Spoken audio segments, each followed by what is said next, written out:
One more easy question from UPSC 26 prelims examination. Let's check this out. Average पर based ये जो question पूछा गया है, एवरेज इस फॉर्मूले से तो आप सभी भली भांति परिचित होंगे। Average is equal to what? Total divide by number of.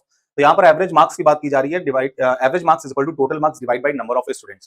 Question कह रहा है कि the class average x in a test increases by 4 when the score of a student is rectified whose correct score is 100 instead of 0। इसका मतलब एक बच्चे का score संशोधित किया जाता है जिसको 0 के स्थान पर 100 दे दिए जाते हैं। मार्क्स ज्यादा आएंगे क्लास में तो क्लास का एवरेज ही बढ़ेगा। तो इससे पहले हम बेसिक से देखते हैं, फिर एक एवरेज की अच्छी अंडरस्टैंडिंग अगर आपके पास है तो इसे हम विद इन सेकंड कर सकते हैं। तो यहां पर मैं बच्चों की संख्या को n मान ले रहा हूं, तो बच्चों की संख्या into average is what? Total marks. बाद में ही बच्चों की संख्या n ही थी, लेकिन एवरेज क्या हो गया? 4 बढ़ गया। अब हो गया x प्लस 4, ये भी टोटल मार्क्स है। इस टोटल मार्क्स में 100 ज्यादा मिले हैं, इसका मतलब इससे इसको माइनस करूंगा तो 100 मिलेंगे। nx minus nx cancel out हो जाएगा। n into 4 is equal to 100, n is equal to 100 by 4 25। तो यहां से बच्चों की संख्या हमें पता चल गई 25।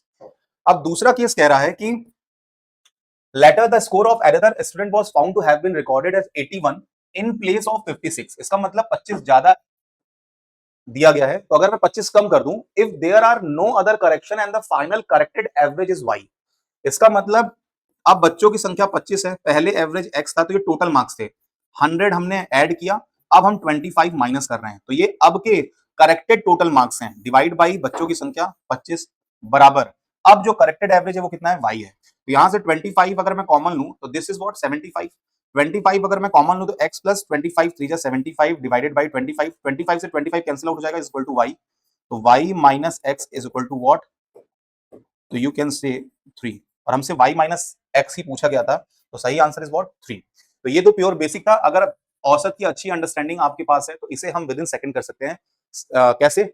सी, अगर 100 बढ़ रहा है, अगर मैं किसी स्टूडेंट को 0 की जगह पे 100 दे रहा हूं तो 100 देने पर 4 औसत बढ़ जा रहा है, तो इसका मतलब ये टोटल मार्क्स हैं, तो total marks divided by average is equal to क्या? 25। इसका मतलब 25 बच्चों में 4 को अगर बांटा जाएगा बराबरी से तो 4 औसत बढ़ जाएगा। इसका मतलब यहाँ पर बच्चों की संख्या हमें पता चल गई n।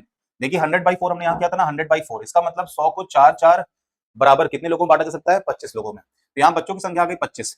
अब कह रहा है कि 56 की जगह पर 81 दर्ज हो गए हैं, इसका मतलब 25 ज्यादा तो 25 कम करूंगा, तो 25 मार्क्स में कम कर रहा हूं। अगर 25 मार्क्स 25 बच्चों में कम किए जाएं तो हर एक से कितना मिलेगा? 1। इसका मतलब एवरेज कितना कम हो जाएगा? 1 कम हो जाएगा। तो आप मुझे बताइए y क्या है? y अब करेक्टेड एवरेज है, तो पहले औसत x था, 4 बढ़ा फिर 1 कम हो गया, इसका मतलब x प्लस 3। तो हमसे क्या पूछा गया था? y minus x. तो y minus x is equal to what? 3। तो इस तरह से भी आप जवाब दे सकते थे। आप मुझे बताइएगा मेथड नंबर 1 अच्छा लगा कि मेथड नंबर 2 अच्छा लगा?